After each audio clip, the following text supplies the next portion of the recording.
Mas deixa eu perguntar uma coisa para vocês. A gente não vamos falar muito de política, mas vamos falar um pouco de geopolítica automotiva, digamos assim.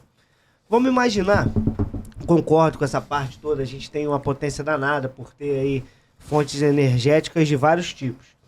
Mas a gente viu agora a Alemanha, durante a crise, com esse problema do gás e tudo lá, voltando a usar a usina a carvão para produzir energia, né?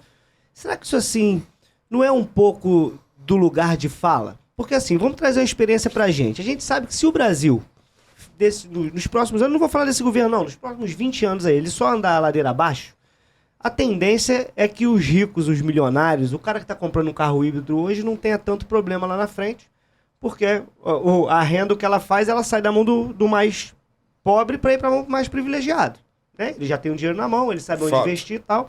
É fato que isso aconteça. Será que a Europa, quando coloca uma questão dessa do carro a combustão, de bater em cima do carro elétrico, ela meio que não passa uma parte muito hipócrita pra gente, quando a gente vê eles voltando a queimar carvão porque não tem mais a entrada de gás da Rússia, e fazendo com que a gente largue todo o nosso petróleo que a gente não explorou para lidar com o carro elétrico? O que eu quero dizer é o seguinte, porra, a Alemanha não tem o petróleo que a gente tem. Então, para eles, se não tiver carro a combustão, tanto faz, eles estão bem, eles são ricos, vão continuar mais ricos. Não vai quebrar a Alemanha. Possível quebrar a Alemanha, pode ser.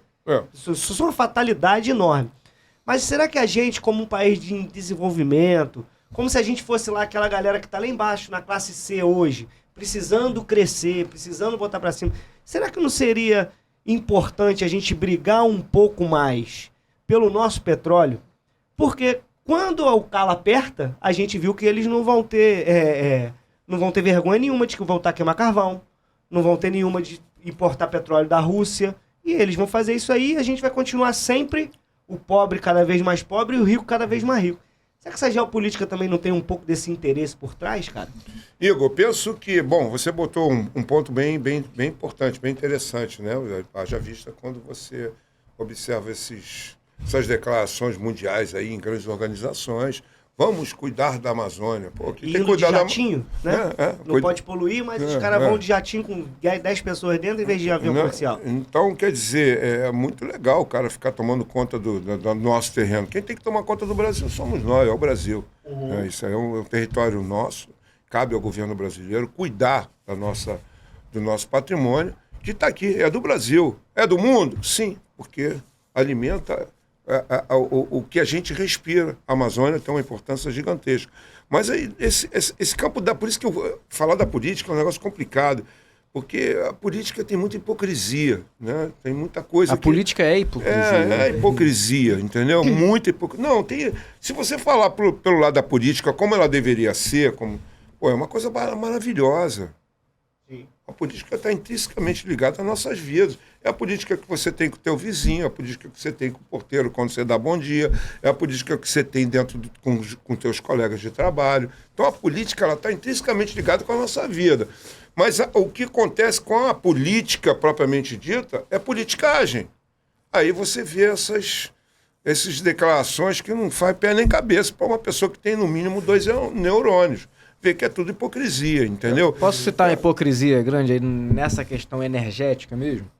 Assim, eu acho que em relação aos impostos, eu acho que o assunto estava até bem tratado. A gente hoje, nos híbridos, na maioria dos estados, é 1,5% do IPVA contra 4% da combustão gasolina e álcool e 3% no diesel, né? A gente sabe que cada estado tem uma regra, mas eu acho que já tem um incentivo bem legal nessa parte. Mas vamos pegar o caso de Fernando de Noronha. Fernando de Noronha quer, a partir de determinada data, que eu não vou lembrar agora, colocar 100% da frota elétrica que roda na ilha. Mas vocês sabem como é que é gerada a energia elétrica em Fernando de Noronha? Não. Com termoelétrica. Com um gerador. Sim. Então, eu acho que a preocupação maior de quem está comprando, quem está com medo de dar esse passo aí para a eletrificação, é a infraestrutura acompanhar. Olha só, eu vou voltar lá o que ele perguntou que eu não respondi. Né? No meu entendimento, tá? Esses países europeus, muitos deles não têm capacidade. Por isso que eu falo que o Brasil ele tem uma vantagem absurdamente grande. Sim. Não só, até o álcool. O álcool é uma solução também, mas eu estou falando com a eletrificação. Tá? Porque eles não têm o que nós temos, essa abundância? Nós estamos dentro de uma linha de um trópico, onde aqui, pô, calor é praticamente o ano inteiro do sudeste para cima, entendeu? Então, E venta, né? Não, e vento, entendeu? Então, nós somos privilegiados, né? O Brasil é um país privilegiado. Nós temos abundância de petróleo, mas eu acho que o petróleo é tem que ser explorado o mais rápido possível, porque nós vamos morrer sentados em cima desse petróleo. Exato. Nós vamos morrer em cima dele. Não tem saída, tá?